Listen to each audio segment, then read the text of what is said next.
Hello friends, कैसे हैं आप सभी। आशा करता हूँ कि आप सभी अच्छे होंगे, मस्त होंगे, स्वस्थ होंगे और अपनी पढ़ाई में व्यस्त होंगे। तो जैसा कि आप लोगों को पता है कि हम आपके लिए टॉप क्वेश्चंस लेके आते हैं करंट अफेयर के, जो आपको बहुत ही पसंद आते होंगे आशा करता हूँ। तो जल्दी जल्दी फटाक से क्लास से जुड़ जाइए, फटाफट क्लास को शेयर कर दीजिए, क्लास से जुड़ना ना भूले। ठीक है साथियों। तो चलिए आगे चलते, जल्दी जल्दी क्लास को शेयर कर दीजिए और क्लास से जुड़ जाइए सभी साथी। तो देखिए साथियों, अपनों का साथ बहुत आवश्यक है। अपनों का साथ बहुत आवश्यक है। सुख है तो बढ़ जाता है और दुख है तो वट जाता है। यानी कि हमेशा अपनों से मिलकर रहना चाहिए मेरे साथियों। हमेशा अपनों से मिलकर रहना चाहिए, क्योंकि अगर हमारे पास सुख होता है तो वो बढ़ जाता है, और अगर हमारे पास दुख होता है तो वो बढ़ जाता है। ठीक है, इसलिए हमेशा हमें अपनों से मिलकर रहना चाहिए। ठीक है, चलिए आज का पहला क्वेश्चन देखते हैं। आरबीआई ने लगातार 7वीं बार रेपो रेट को किस दर पर बरकरार रखा, बताइए।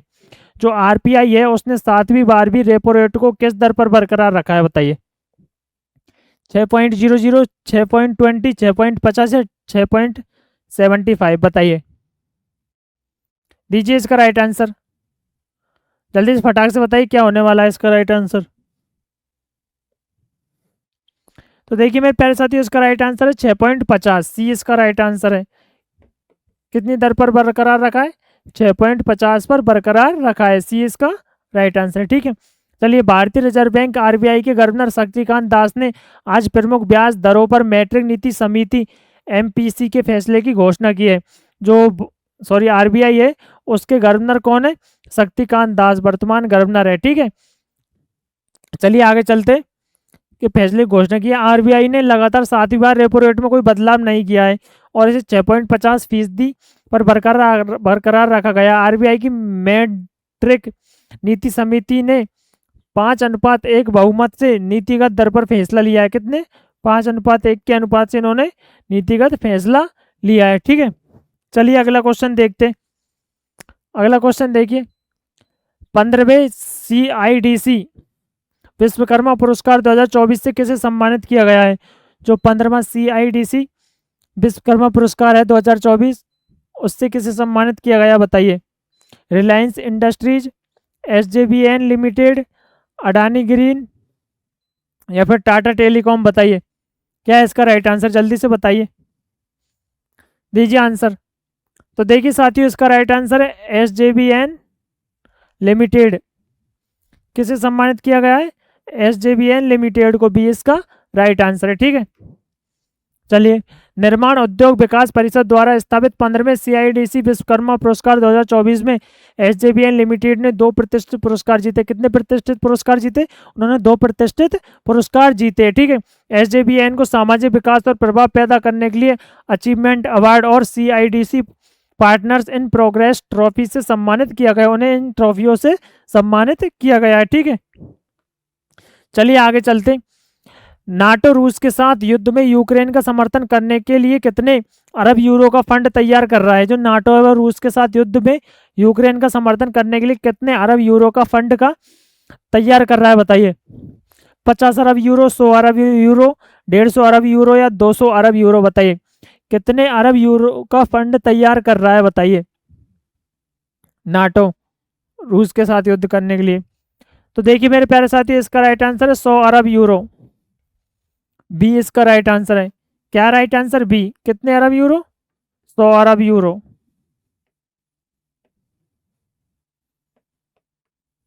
100 अरब यूरो। ठीक है, चलिए। उत्तरी अटलांटिक संधि संगठन नाटो ने एक प्रस्ताव के तहत अपनी मौजूदा नीति में बदलाव करते हुए रूस के साथ युद्ध में यूक्रेन का समर्थन करने के लिए 5 साल के लिए 100 अरब यूरो का फंड तैयार कर रहा है। कितने साल के लिए? 5 साल के लिए। और कितने अरब यूरो का? 100 अरब यूरो का फंड तैयार कर रहा है। नाटो महासचिव जेम्स स्टोल्टनबर्ग ने यह प्रस्ताव रखा है कि इससे 32 पश्चिमी देशों का सैन्य गठबंधन नाटो यूक्रेन को सहयोग देने में सबसे आगे हो जाएगा। नाटो 32 सदस्य देशों, 30 यूरोपीय और 2 उत्तरी अमेरिकी का एक अंतर सरकारी सैन्य गठबंधन है। 30 यूरोपीय और 2 उत्तरी अमेरिका का एक अंतर सरकारी सैन्य गठबंधन है। 32 सदस्य देशों का। कितने सदस्य देशों का? 32 सदस्य देशों का। ठीक है, चलिए आगे चलते। विश्व बैंक समूह ने हाल ही में किसे आर्थिक सलाहकार पैनल का सदस्य नियुक्त किया गया है? जो विश्व बैंक समूह है उसने हाल ही में किसे आर्थिक सलाहकार पैनल का सदस्य नियुक्त किया गया है, बताइए जल्दी से।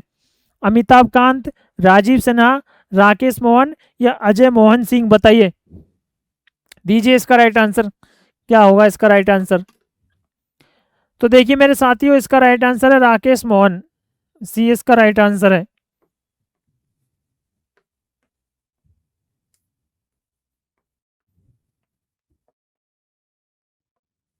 राकेश मोहन, क्या है इसका राइट आंसर? सी, ठीक है। चलिए, विश्व बैंक समूह ने हाल ही में भारतीय रिजर्व बैंक के पूर्व डिप्टी गवर्नर राकेश मोहन को आर्थिक सलाहकार पैनल का सदस्य नियुक्त किया है। नई दिल्ली स्थित think tank centre for social and economic progress CSEP ने यह जानकारी दी है। वर्तमान में मोहन प्रधानमंत्री की आर्थिक सलाहकार परिषद के अंशकालिक सदस्य भी है। क्या है वो? आर्थिक सलाहकार परिषद के क्या अंशकालिक सदस्य भी है, ठीक है। चलिए अगला क्वेश्चन देखते हैं। CCI स्नूकर क्लासिक का टाइटल किसने जीता है?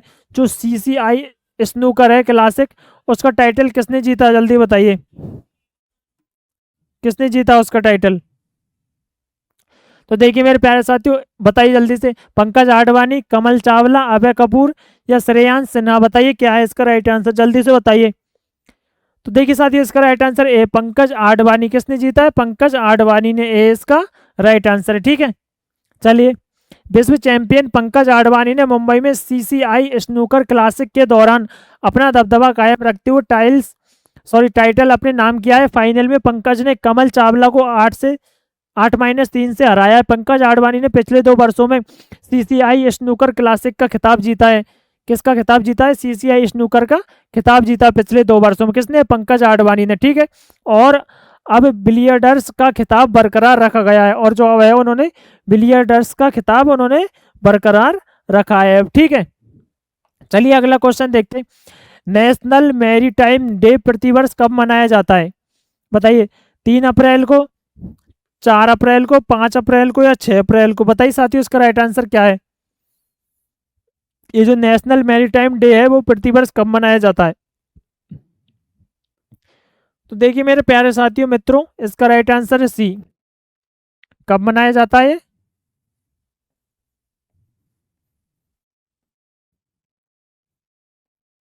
5 अप्रैल को मनाया जाता है। कब मनाया जाता है? 5 अप्रैल को, ठीक है। राष्ट्रीय समुद्री दिवस यानी नेशनल मैरीटाइम डे हर साल 5 अप्रैल को मनाया जाता है। कब मनाया जाता है? 5 अप्रैल को, ठीक है। यह देश के अंतर्राष्ट्रीय व्यापार और आर्थिक विकास में समुद्री क्षेत्र के महत्व को बताता है। यह दिवस पहली बार 5 अप्रैल 1964 को मनाया गया था। यह दिवस फर्स्ट टाइम कब मनाया गया था? 5 अप्रैल 1964 को यह पहली बार मनाया गया था। यानी फर्स्ट बार किस वर्ष में मनाया गया था? किस वर्ष में? 1964 में, ठीक है। राष्ट्रीय समुद्री दिवस 2024 का थीम भविष्य को नेविगेट करना है। जो ये राष्ट्रीय दिवस है, समुद्री दिवस है, उसकी थीम क्या है 2024 की? भविष्य को नेविगेट करना, भविष्य को नेविगेट करना इसकी थीम है। सुरक्षा पहले, navigate the future, safety first, यानी कि सुरक्षा पहले है, ठीक है। चलिए अगला क्वेश्चन देखते हैं। अंतर्राष्ट्रीय खदान जागरूकता दिवस हर साल कब मनाया जाता है? जो अंतर्राष्ट्रीय खदान जागरूकता दिवस है वो कब मनाया जाता था? 3 अप्रैल को, 4 अप्रैल को या 5 अप्रैल को या 6 अप्रैल को? बताइए साथियों, इसका राइट आंसर क्या होने वाला है? अंतर्राष्ट्रीय खदान दिवस कब मनाया जाता है? जल्दी बताइए, कब मनाया जाता है अंतर्राष्ट्रीय खदान दिवस? तो देखिए साथियों, इसका राइट आंसर है 4 अप्रैल। कब मनाया जाता है अंतर्राष्ट्रीय खदान दिवस? 4 अप्रैल को मनाया जाता है।